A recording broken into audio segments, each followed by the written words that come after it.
It's my honor to be here with you, and I want to thank Congressman Hoyer very, very much for his very kind words and his very strong and message and moral clarity throughout, and especially during these difficult times. And I want to say that I'm not sure that we still understand what happened. I'm not sure that we understand all the ramifications. We don't understand the numbers. We're a very small country. The sheer numbers of victims during the October 7th attack are tremendous. It will take us some time to understand, to actually grasp what this means. As I said, we're all affected. We're a small place. We all have someone who was attacked, someone who was living there, someone who was murdered in the Nova Music Festival, Jews and non-Jews. I'm not sure everyone is aware of the number of Muslims that were killed on October 7th.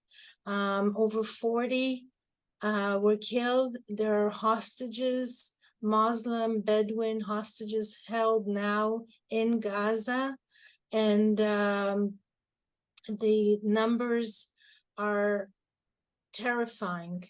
And one of the things that took us some time to understand was the effect, the cruelty towards women on October 7th.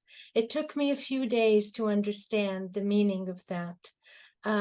Because the first time I heard was, as you know, in the past few months before the October 7th attack, we were all discussing in Israel the issues of the judicial reform, the pros and cons.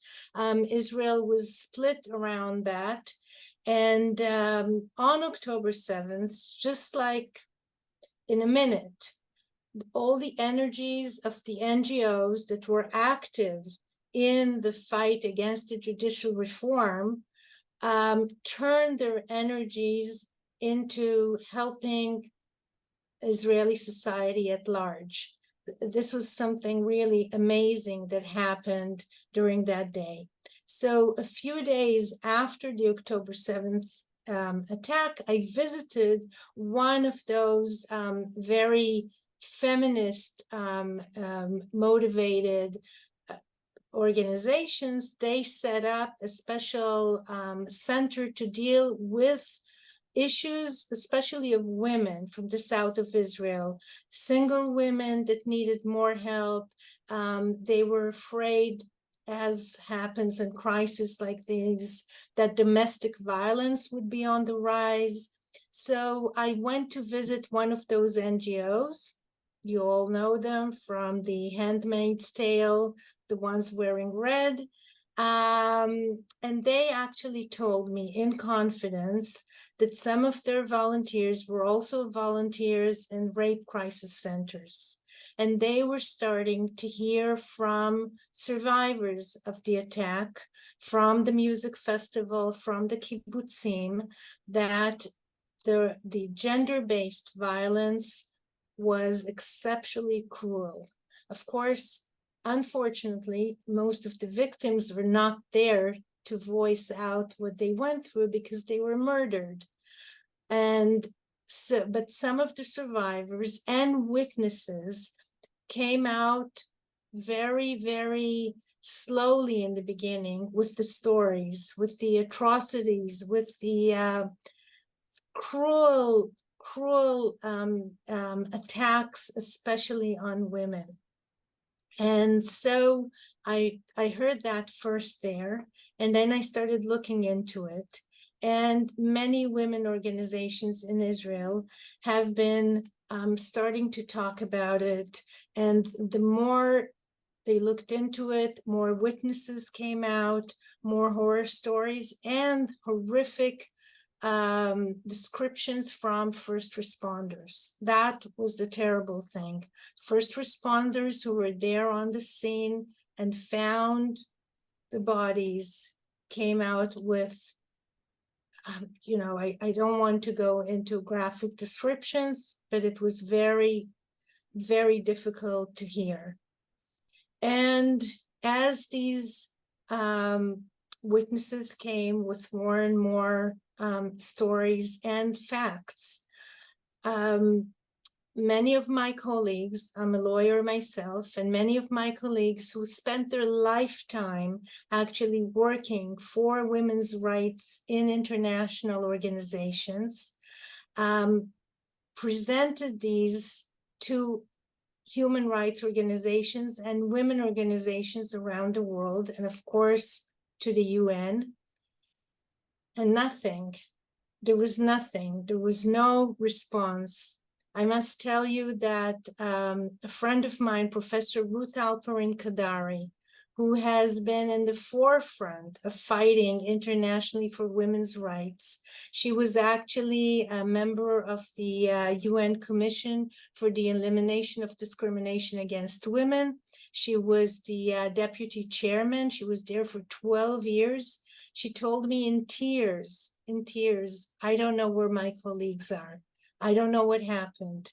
They felt that the silence, especially of UN women and organizations that were set up exactly for this purpose, for the purpose of preventing violence against women, of preventing the use of the bodies of women as weapons of war, they just did not react.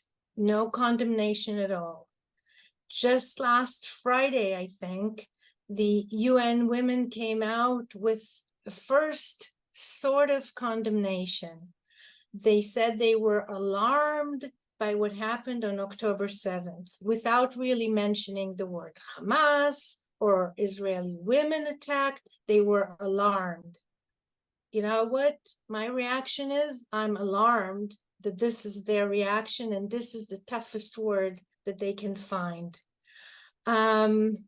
So especially as we marked on Saturday, this last Saturday, November 25th, the International Day set by the UN for the elimination of violence against women, I thought this was ridiculous.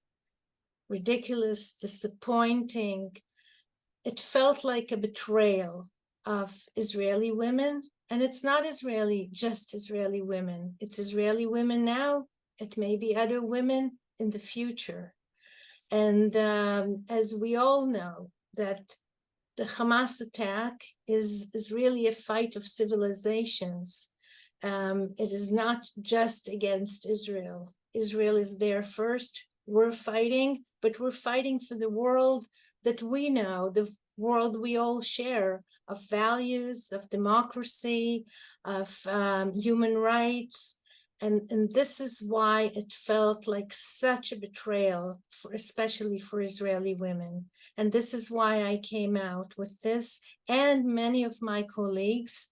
And as I mentioned, Professor Kadari was even asked by Ambassador Linda Thomas Greenfield to come and present at a session that was dedicated to violence against women at the Security Council at the UN, but she was not allowed to bring her to the session.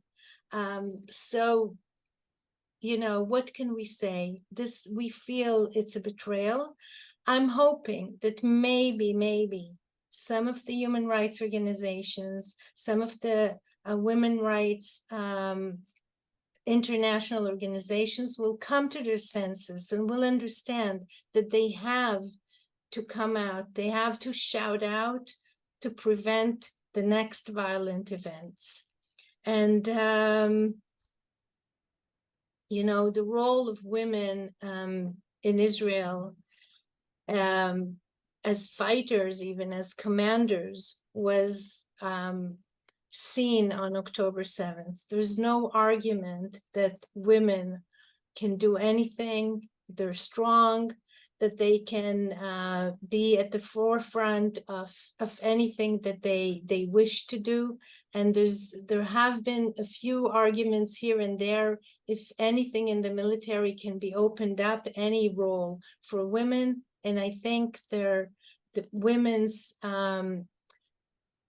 superheroism on October 7th was proof of that. But the other side was also the gender-based, cruel violence against women.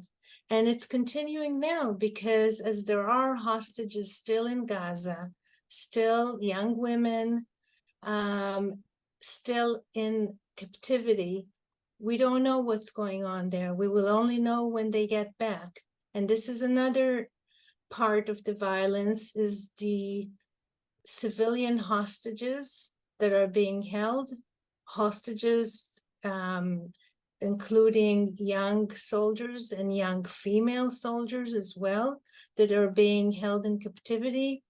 We will only be able to know what happened when they are released and we see them back home. And until then, it's an ongoing violence and gender-based violence against women. But I also want to say that we should look at the hopeful side of things as well. You know, we will be celebrating the Feast of Light, Hanukkah, in a few days' time.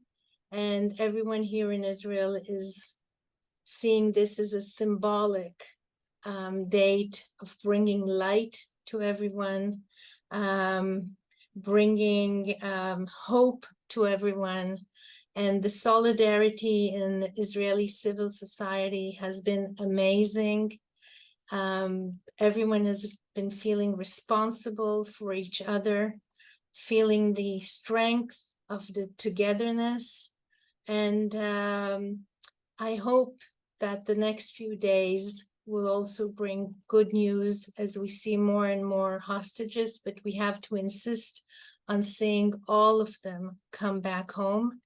And I also want to tell you and share with you what I've seen on our southern border this morning. The president and I were visiting down south this morning in some of the not necessarily the kibbutzim, but also the other communities on the border. This is one of the main areas of agriculture in Israel, and they have been really suffering from the situation. It is now most of it closed military zones, so they have to milk the cows and pick the peppers and the avocados, and there's a lot of difficulties around that.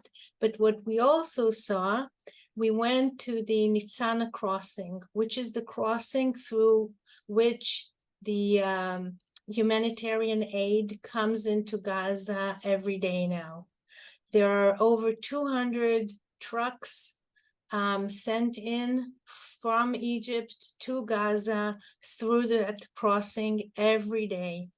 I was really amazed, I must say, at the organization, at the coordination between Egypt and Israel on that issue, and the international efforts.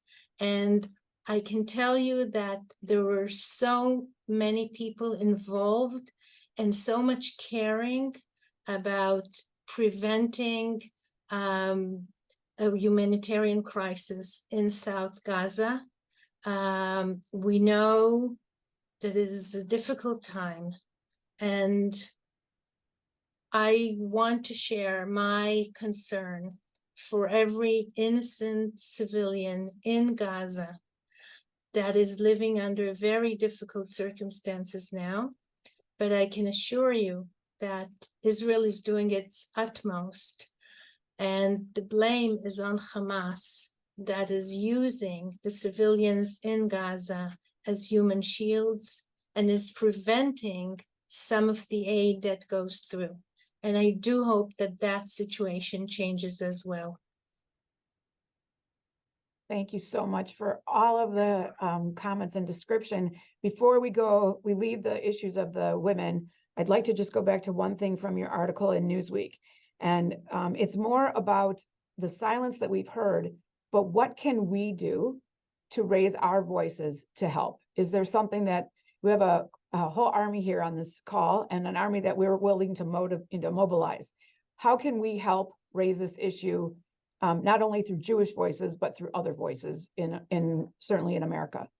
I think just constantly raise the issue. Just constantly talk about it, raise the issue, give facts. If people need facts, we can provide them, numbers, facts. This is not, as I said, this is not just an Israeli women's issue. This is an international issue because we are there at the front, but it may happen to someone else. And if the UN women, for example, choose to be one-sided, then they can do that in other conflicts as well. And we want to prevent that. I think that's probably one of the most important parts of the message is that it is, what happens the next time? How are we discerning between who we defend and who we don't defend? One of the things, so we've all watched, as you all have, you're 8 hours ahead of us in Minnesota, but our phones are never off to watch the hostage exchange each day. Can you describe for us what it feels like in Israel, the duality or the complexity of the feelings, those that are being reunited, and then those we know that are still left behind? How is the Israeli public responding to each of these hostage exchanges and the difficulty that it all brings about? So if there's something that is very clear for every single Israeli is that all the hostages have to come back home. And I must commend the families.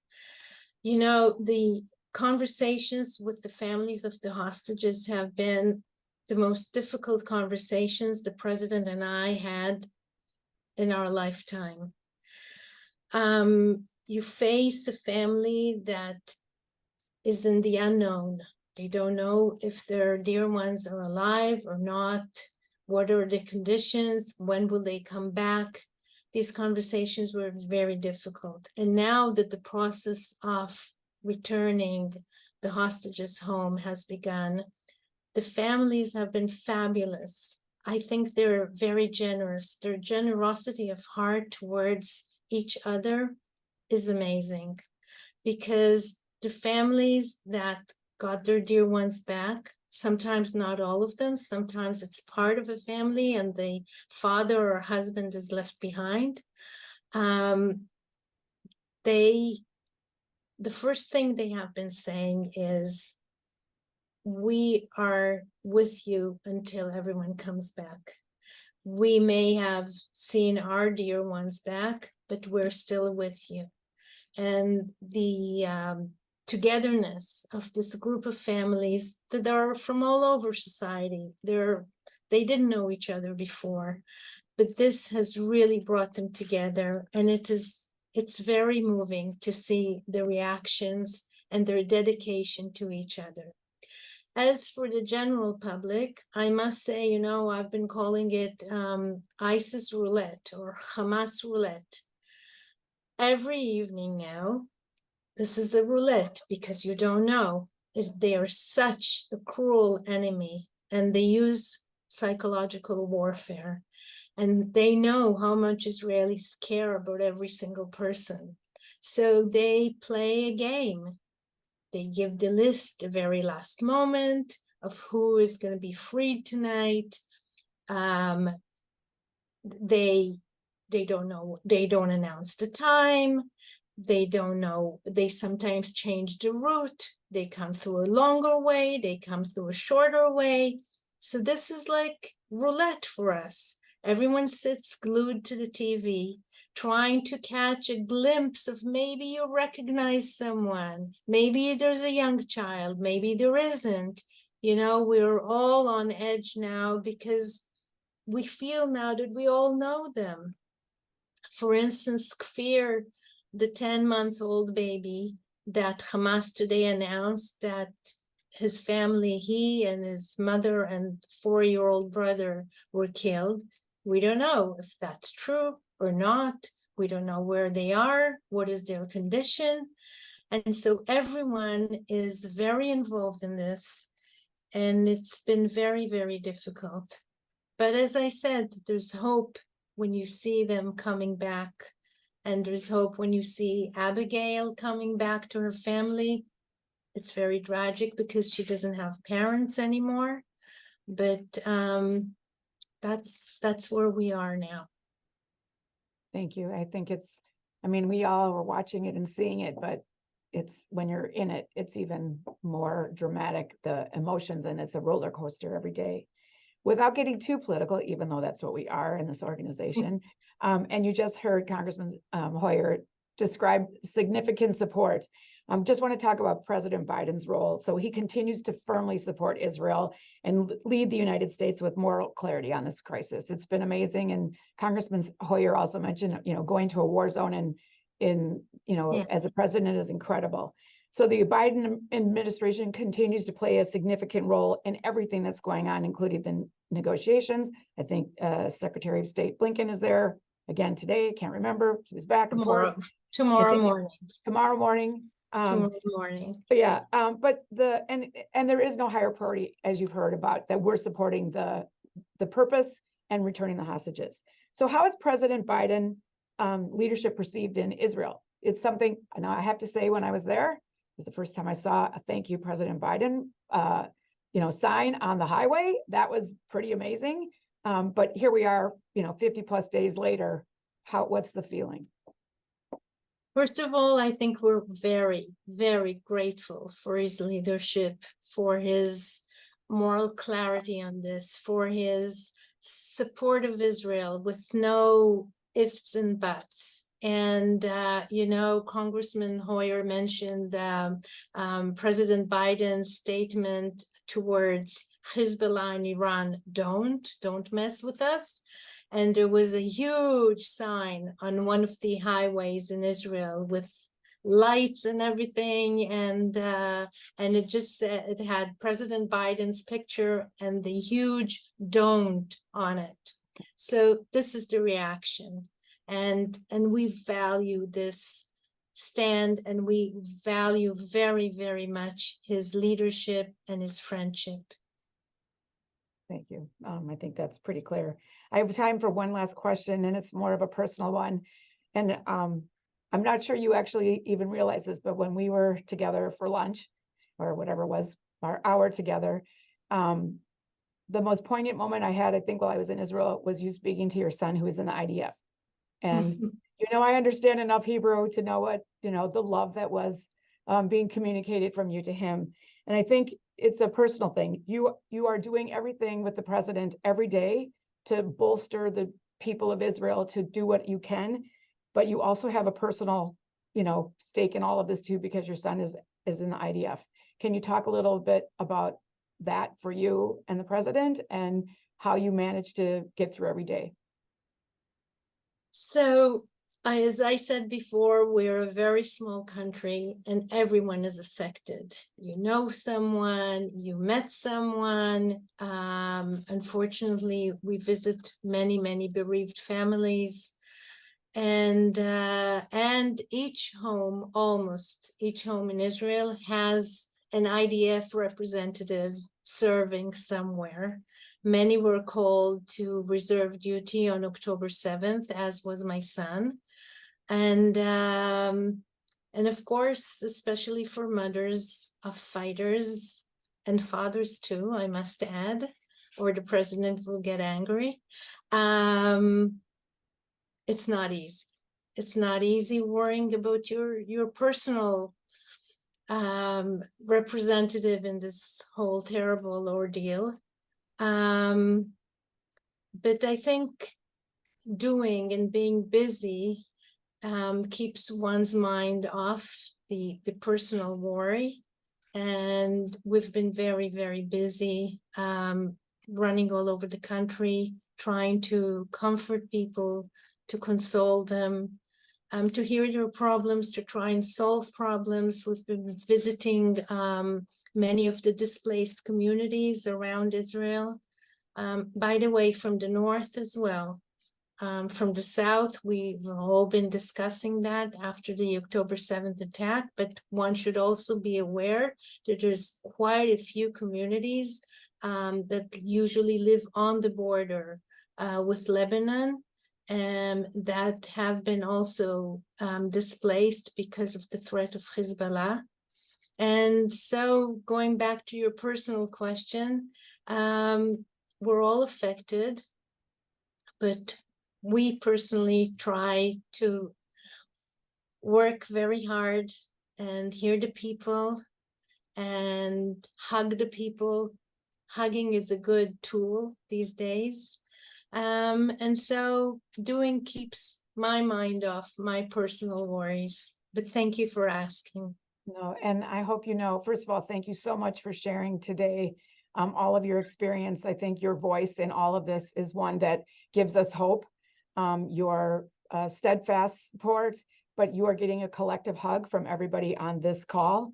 And know that we are with you every single minute. And again, on a personal note, thank you so much for joining us today. We really appreciate your taking the time. And if there's anything we can do for you, you know how to get a hold of us. Thank you, Beth. And thank you Yes. very much, all of you, for Yes. standing with us.